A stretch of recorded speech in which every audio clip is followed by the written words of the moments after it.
اسی طریقے سے جو ہم پر پابندیاں لگائی گئی ہیں، ہمارے جو نیشنل ڈیفنس کمپلیکس اور دوسری جو اینٹیز ہیں ان کے اوپر جو پابندیاں لگائی گئی ہیں وہ اس کا کوئی جواز نہیں ہے۔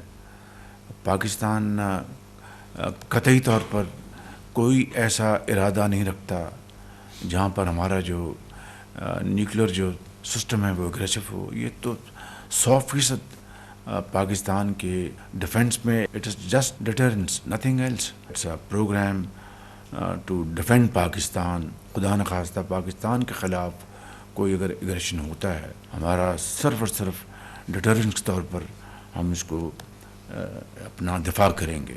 فارن آفس نے ایک بھرپور کمپریہنسو جواب دیا ہے، لیکن ایک بات طے ہے کہ یہ پروگرام جو ہے پاکستان کا نیوکلیر، نہ یہ میرا ہے نہ یہ کابینہ کے آنریبل ممبرز کا ہے، یہ پاکستان کے 24 کروڑ یہ عوام کا یہ پروگرام ہے، جو ان کے دلوں سے بھی ان کو اپنے عزیز ہیں۔ ان کو اس کے اوپر کوئی قطعاً کمپرومائز نہیں ہوگا، اور پوری قوم اس پروگرام کے اوپر یکسو ہے، پوری طرح متحد ہے۔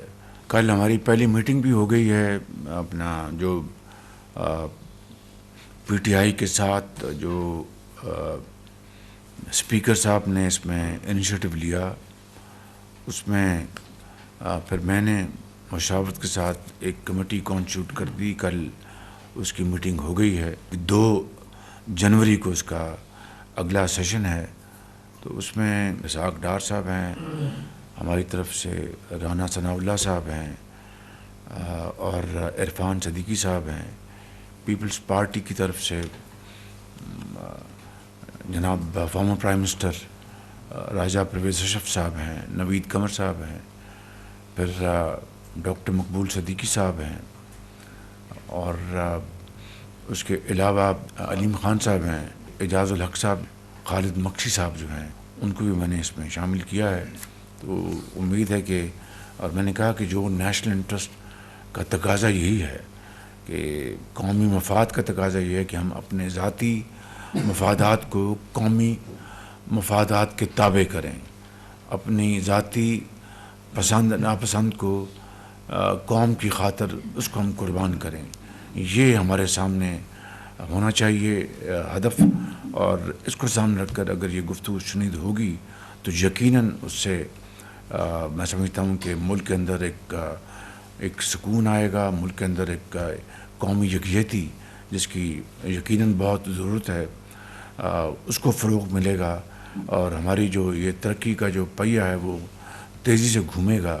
لیکن اگر کوئی نیت کچھ اور ہے، میں کسی کی نیت کے اوپر شک نہیں کرتا، مجھے پوری امید ہے کہ یہ دونوں پارٹی جو ہیں، پی ٹی آئی اور حکومتی پارٹی، مل کر کوئی ایسا حل نکالیں گے جس سے کہ پاکستان کے بہترین مفاد میں اگر ہم فیصلے کریں گے تو انشاءاللہ اس کا ملک و قوم کو بے پناہ اس کا فائدہ ہوگا، اور جو ہماری جو اس وقت جو معاشی جو استحکام آ رہا ہے اس میں مزید استحکام آئے گا۔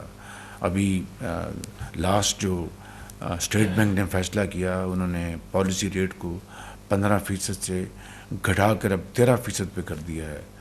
آپ کی جو مہنگائی جو ہے وہ بھی 5% سے کم ہے اس وقت، جو کہ ایک 2018 کے بعد سب سے کم ہے۔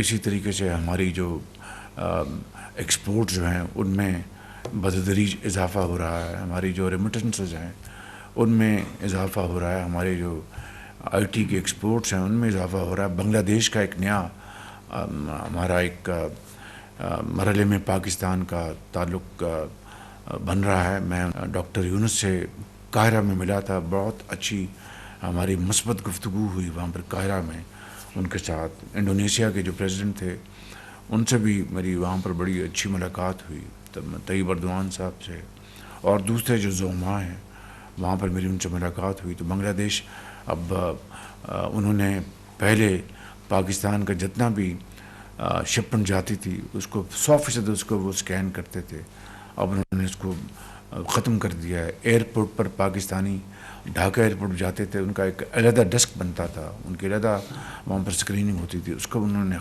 اس کو ختم کر دیا. تو یہ وہ جیسچرز ہیں بنگلہ دیش کی طرف سے، ہماری طرف سے بھی بہت پازیٹیو اپنا انڈیکیٹرز ہم ان کو دے رہے ہیں.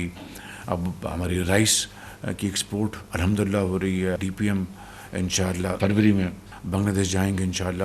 تو یہ ساری ایفرٹ جو ہے وہ تبھی کارگر ثابت ہوگی کہ ہم قومی یکجہتی اور قومی اتحاد کو فروغ دیں. تو یہ ایک بہت اچھا انیشیٹو ہے اسپیکر صاحب کا، اور میں سمجھتا ہوں کہ ہم پوری طرح خلوص کے ساتھ انشاءاللہ ہم اس پہ کنٹریبیوٹ کریں گے. اور امید ہے کہ دوسری پارٹی بھی، because it takes two to tango, تالی دونوں ہاتھوں سے بجتی ہے. اور مجھے امید ہے کہ دونوں پارٹیاں پاکستان کے بہترین مفاد میں پاکستان کو امن اور استحکام دیں گی انشاءاللہ.